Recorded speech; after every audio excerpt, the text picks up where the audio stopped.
the cameras flashed, the crowd froze. And just like that, Hollywood had a new obsession, the reality queen and the seven-time racing king. But this wasn't just another headline. This was the moment Kim Kardashian chose the one man who could intimidate Kanye West. Welcome to Starscope Report. Join Jordan and Jamie as they uncover Hollywood drama, music industry shakeups, and viral influencer scandals. From red carpet surprises to social media controversies, we dive deep into the stories behind the fame. And today we've got a really fascinating mission for you. We really do. We are taking a massive stack of sources, so like TMZ, Sportskeeda, The Independent, The Mirror, and we are piecing together the true, verified timeline of the Kim Kardashian and Lewis Hamilton romance. Right, because there's so much noise out there. Exactly. Our goal is to separate the viral rumors from the undeniable reality and just figure out the exact machinery driving this pairing, because it is wild. It really is. It's this fascinating collision of two completely different types of royalty, isn't it? You have American reality television dominance meeting European elite motorsport. Yeah, exactly. And like when I first started looking through the timeline provided in our sources, I was genuinely surprised by how far back this goes. Oh, for sure. Because I think there's a tendency to view celebrity relationships as these sudden spontaneous combustions, you know.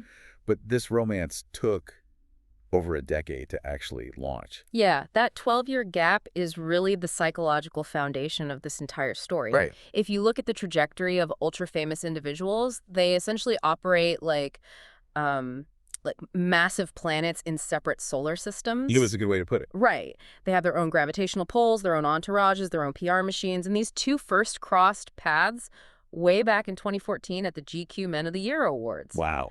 Yeah, and then again at a Balmain after-party. Right, but nothing happened then. And then they bumped into each other again in 2021 at the WSJ Innovator Award. Exactly. I was reading through the Sportskeeda timeline, and it just struck me, I mean, you've probably been in a situation in your own life where you keep running into someone, but the timing is just completely wrong. Oh, definitely. Like one of you is busy or the other is just out of a relationship.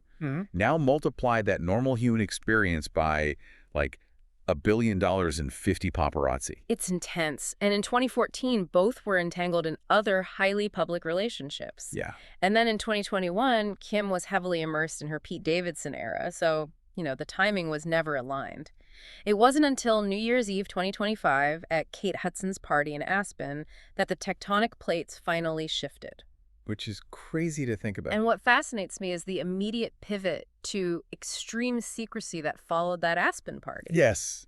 That secrecy is what I want to push on because Yeah. the logistics of it are just wild. Oh, completely. So in February 2026, they take this trip to the Cotswolds in the UK. Right. And they stay at the Rosewood Hotel in London, literally utilizing underground access points and private service elevators just to avoid detection. Which is a huge effort. Right. And sources described it as a strictly Netflix and chill vibe, complete with couples massages behind closed doors. Yeah. And then shortly after, they go to Paris, hitting the Aquacchioto restaurant.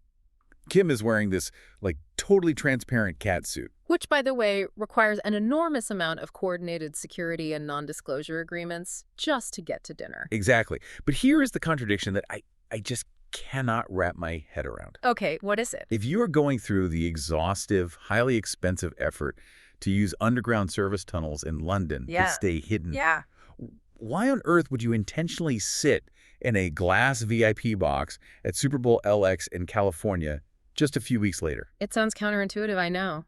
I mean, they were in a mega suite with Tim Cook, Tyler the Creator, and Hailey Bieber. That's not hiding, that's broadcasting. It is, but that contradiction is actually a highly calculated PR mechanism. Oh, really? How so? It is the shift from a private evaluation phase to a controlled exposure phase.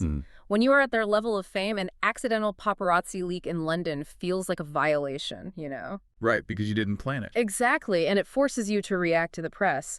But choosing to sit in a luxury suite at the Super Bowl, literally the most watched television event in America, is a proactive statement. Oh, I see. Yeah, it allows them to dictate the terms of their visibility. So they control the narrative. Precisely. But, I mean, controlling the narrative doesn't mean the public won't lose their minds trying to fill in the blanks. Oh, they definitely will. And that brings us to this incredibly viral fake-out on X, formerly Twitter. While everyone was dissecting that Super Bowl appearance, an account called Hoops Crave posted side-by-side images of Kim and Lewis, claiming Lewis had already dumped her. Ah, yes. The fake quote. Yeah. The quote they attributed to him was, every conversation somehow turns into Kanye. The metrics on that post were astonishing. Unbelievable. I mean, it generated 5.6 million views and over 75,000 likes in a matter of hours. People were flooding the AI tool Grok, desperately trying to verify if the quote was real. And of course, it was completely fabricated. Right. Hoops Crave is a well-known sports satire account. It was a total joke. But I was looking at how quickly the internet accepted it as fact, and I think we can't just dismiss it as a funny fake tweet. No, you're right. It actually illuminates a much deeper truth about how we view Kim's life. Think about it. The idea of Kanye West's shadow looming over her dating life is so deeply ingrained in our collective consciousness that millions of people instantly believed a 7-time world champion was intimidated by him. That is a very astute observation. It's like a smoke alarm going off for a fake fire, but illuminating a very real one right next door. Yeah, the satire only functioned so effectively because it capitalized on a perceived reality. Kanye West is a monumental, highly complex figure. He really is. He and Kim share 4 children and over a decade of intense public history. So the public assumption is naturally that any new partner would be, overwhelmed by the sheer gravity of navigating the Kanye dynamic. Which is precisely why this relationship is so fascinating. Because the actual reality seems to be the exact opposite. Completely. Lewis isn't intimidated at all. And watching how they escalated this relationship from the shadows to the absolute spotlight is basically a masterclass in modern celebrity strategy. It really is. But wait till you hear what came next. Because the secrecy was out to go completely out the window, and the desert heat was just the beginning. Oh, the desert trip. Yeah. And speaking of strategy, if you enjoy pulling apart these media narratives and understanding the gears behind the gossip as much as we do, make sure you're subscribed. We are constantly breaking down the stories that shape pop culture. So if we look past the public assumptions about Kanye for a second, we have to ask, what is the actual psychological foundation of this pairing? Right. Because in January 2026, just before the Aspen party, Kim appeared on the Chloe in Wonderland podcast. I remember that. And she was remarkably transparent about her life post-divorce. She stated she simply had no time to date because she is solely focused on her businesses and putting her 4 kids to bed every single night. But she did provide a checklist for what it would take to break that routine. Yes, she did. She said she wanted someone with good morals, a calm demeanor, someone who is dependable, and most importantly, someone who takes accountability. And that checklist points directly to a very specific psychological profile, one that Lewis Hamilton embodies almost perfectly. Okay, I have to challenge you on that a little bit. Go for it. I was reading that quote and then looking at Lewis Hamilton's life. He drives cars at 220 miles per hour for a living. True. He operates in this hyper-competitive, high-stakes, globally televised circus. Does a Formula One driver really fit the description of calm and dependable? It's a great question, but you have to separate his profession from his temperament and his status. Okay, how so? To survive and dominate F1 for as long as he has winning 7 world championships requires a profound level of internal discipline and calm. I guess that's fair. But more crucially, we need to talk about the difference between domestic fame and global fame. Well, that's an interesting distinction. Unpack that for us. So, a lot of people who orbit the Kardashian universe are seeking domestic American pop culture fame. They want the reality TV bump. Right, they want to be on Hulu. Exactly. Lewis Hamilton doesn't need it. He is a global icon. He is knighted by the British monarchy. Sir Lewis. Right. And he has navigated his own highly scrutinized long-term relationships with people like Nicole Scherzinger and been linked to global stars like Gigi Hadid and Nicki Minaj. That's true. He is entirely immune to the Kardashian media circus because his own life operates in an equally chaotic but completely separate stratosphere. He doesn't need to siphon her fame, which makes him incredibly safe and dependable for her. That makes total sense. He brings an established legacy to the table. So she finds a guy who isn't going to sweat the tabloids. Exactly. But how they chose to roll this out to the public was incredibly deliberate. Let's talk about the mechanics of the soft launch, because it's fascinating how celebrities use this tool. Oh, the soft launch is essentially a risk mitigation strategy. Right. So it started with their getaway to Arizona in early spring. They stayed at Almangiri, which is this ultra-exclusive resort near Lake Powell. Very secluded. Yeah, and a video leaks of them walking to a Cadillac Escalade. And then, the signature move, they both post beautiful, scenic sunset photos to their Instagram grids from the exact same location on the same day. But no tags, no faces. Right, no tags, and this escalated significantly at Coachella in April. Kim posted a 19-slide carousel to her Instagram. In the second slide, you see a heavily tattooed arm wrapped very securely around her waist. And fans were all over that. Oh, immediately. It belonged to a man in a black sweatshirt, and fans immediately matched the ink to Lewis. And then later in that same carousel, there was a photo of Kim sitting on his lap in a golf cart. Right. She's wearing this plunging black bodysuit, and her face is partially obscured by a bandana. Now, think about the intention behind that. What's very intentional. I was trying to figure out why they do this dance. Why not just release a statement? And it seems like a soft launch is basically the celebrity equivalent of a corporate joint venture without a formal merger. That is the perfect analogy. Right. You test the market. They are sharing the benefits of the partnership, generating massive engagement, keeping their names in the press. But if the relationship suddenly crashes, their core assets remain completely separate. Exactly. They could just delete the slide or say, oh, we were just hanging out in a group. There's no messy public breakup because they never officially declared they were together. It protects the brand equity of both individuals. Totally. But of course, that controlled corporate approach completely evaporated with what happened in Japan. Oh my gosh, the Tokyo video. This wasn't a soft launch. This was an absolute sonic boom. It really was. On April 6th, Lewis posted a reel from Tokyo. They are at the Daikoku parking area, which, if you know anything about car culture, is this legendary, almost mythical spot for underground car meets. And Lewis is behind the wheel of a bright red Ferrari F40. The engine is screaming. He's drifting the car, pulling these incredibly aggressive cinematic maneuvers to the song Victory Lap by Skepta. And the caption. The caption reads, "Here we go again. Tokyo Drift, Volume 3. The visual impact of that video is staggering. And then the camera pans to the passenger seat. Yeah. And there is Kim Kardashian sitting shotgun. Just casually in an F40. Yeah. She looks thrilled, maybe slightly terrified, and just mouths, "That's insane." The internet reaction was immediate. People were pointing out that the driving looked illegal in a dozen countries. Which it probably was. Right. But I watched that video, and a question immediately popped into my head. What was it? Is Lewis really signing up for the Kardashian lifestyle? Like, drifting a Ferrari is cool, but is he actually ready for Hulu camera crews in his living room? Well, according to reporting from several British media outlets, the answer might actually be no. And that might be exactly why the relationship is working. Wait, really? Yeah.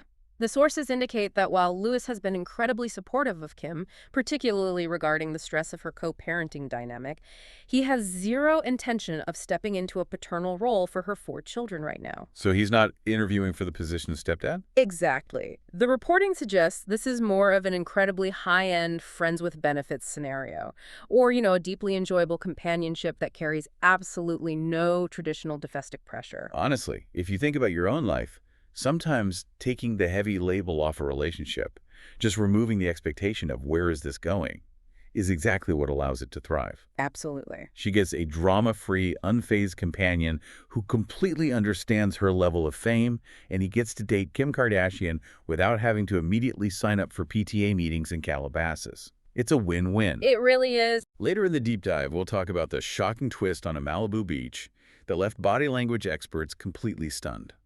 But if you are fascinated by how these high-stakes celebrity dynamics evolve, make sure you hit that subscribe button, because the strategies they use change almost weekly, and we're always here to break them down. So this lack of traditional domestic pressure creates a really interesting duality in how they present themselves in public, which became incredibly obvious when they returned to California. Yes, this brings us to the great body language battle between the Nobu parking lot and the beaches of Malibu. 2 very different environments. So different. Let's look at the Nobu date first. Nobu Malibu is arguably the most heavily paparazzi-staked restaurant on the West Coast. Without a doubt. They arrive in a limited edition Virgil Abloh Mercedes Maybach. Lewis looks like an absolute gentleman. He's in this crisp gray bomber jacket, pointed collar. Kim is in this begonia pink zip-up and a pale gray skirt. Very chic. Intensely scrutinized. Oh, of course. The Mirror actually published an article featuring body language expert Judy James, who analyzed the paparazzi shots from that exact arrival. Okay. Her conclusion was that the date entirely lacked sexual sizzle. I read that analysis and I was completely baffled by it. Why is that? Because the expert noted that Kim had her hand hooked demurely into Lewis's arm and was giving this secretive first date smile, while Lewis had his PDA skills strictly under wraps. Right. And my thought was, of course they do. Why would you attempt to judge a couple's authentic intimacy based on how they walk from a luxury car to a sushi restaurant, fully aware that there are 50 telephoto lenses pointed directly at their faces? So you're arguing that the body language at Nobu wasn't a reflection of their chemistry, but a defensive posture against the media. Exactly. It's performative. She is Kim Kardashian. She has spent 20 years perfecting the art of the paparazzi walk. A secretive smile isn't a lack of sizzle, it's a shield. That's a great point. And the absolute proof that this body language analysis missed the mark came just days later. Because today, April 21st, TMZ published photos that completely shattered the demure narrative. The Malibu beach photos. Right. They weren't in a parking lot. They were out in the actual Malibu waters. Yeah. Kim is wearing a roll-down wetsuit and a bikini top. Yeah. Lewis, the guy whose PDA was supposedly under wraps, is completely hands-on. They are photographed actively locking lips, wrapped around each other in the waves. It was cinematic, aggressive chemistry. The contrast between the two settings is profound. It is. Trying to analyze their relationship based on how they act at Nobu is like trying to evaluate the engineering of a Formula One car while it's stuck in Los Angeles traffic. Oh, explain the mechanism of that analogy. So an F1 car is literally not designed to go 15 miles per hour. Right. If it goes too slow, the brakes glaze over, the tires lose temperature, the aerodynamics fail. It only functions the way it was built to function when it hits high speeds on an open track. Okay, I see where you're going. Nobu is the traffic jam. They are restricting themselves just to get through it. But the private beach, the secluded resort, the Tokyo drift, that is their open track. That's where you see the actual performance of the relationship. That is a brilliant breakdown of how visibility alters behavior. Right. And if we synthesize everything we've examined today, from the 12 years of orbiting to the strategic soft launches to the contrast between Nobu and the beach, we can clearly see why this pairing is currently dominating the cultural zeitgeist. It really is the ultimate power pairing. It's the convergence of two massive, self-sustaining empires. Kim finally found her calm, dependable refuge in a man whose life is so large that he isn't trying to absorb her spotlight. Which is huge for her. And Lewis found a companion who profoundly understands the surreal, isolating nature of extreme global fame. They speak the exact same language of high-stakes visibility, which paradoxically allows them to just be normal with each other behind closed doors. It's fascinating. It's not just a romance. It is a perfectly balanced alignment of two global forces. But that actually leads me to a really big question, which brings us to the end of our deep dive today. It does. And I want to leave you, the listener, with a final provocative thought to ponder as we wrap up. Okay, let's hear it. We've talked extensively about the PR mechanics, the chemistry, and the cultural impact, but what about the harsh, unyielding logistics of their actual lives? Right, the schedules. Lewis Hamilton is the ultimate global nomad. He operates on a grueling 24-race Formula One calendar that requires him to be in a different country, often on a different continent, almost every single week from March to December. That sounds exhausting. It is. Meanwhile, Kim is deeply anchored in Los Angeles. She has 4 young children in school, multiple billion-dollar business headquarters, and a massive localized family network. Yeah, she can't just up and leave. Exactly. So once the initial thrill of the Tokyo drifts and the Malibu beach makeout settles into a routine, how does a relationship built on extreme secrecy and Netflix and chill survive across that many time zones? That is the million-dollar question. Will we eventually see Kim Kardashian become a permanent fixture in the Ferrari paddock, navigating the globe? Or will the sheer geography of their empires ultimately be the one thing that they just can't outrace? You've been listening to Starscope Report, where Jordan and Jamie uncover the stories shaping Hollywood, music, and pop culture. Thanks for tuning in, and don't forget to subscribe for more stories that keep the stars shining.